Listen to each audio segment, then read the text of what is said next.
Have you ever noticed how a new app or fashion trend suddenly seems to be everywhere? That's the law of diffusion of innovation in action. This principle describes how ideas and technologies spread through a social system, much like an epidemic. Just like a disease, innovations don't take hold overnight. Think of it as a wave. First, there are the innovators, the adventurous souls who embrace the new and untested. Then come the early adopters, the trendsetters who validate the innovation's coolness. As the wave builds, we reach the early and late majority.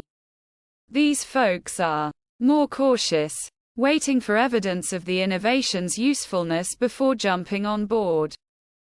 Finally, the laggards, the most resistant to change, eventually adopt the innovation when it becomes the norm. The law of diffusion isn't just about timing, it's about networks too. Early adopters, with their connections and influence, create a network effect.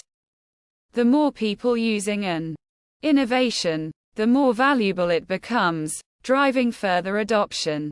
Understanding this process is crucial for anyone launching something new. Think about how your innovation fits these categories. Who are your early adopters? How can you leverage network effects? By harnessing the power of diffusion, we can spread not just products, but also positive ideas and solutions, creating a ripple effect of progress throughout society.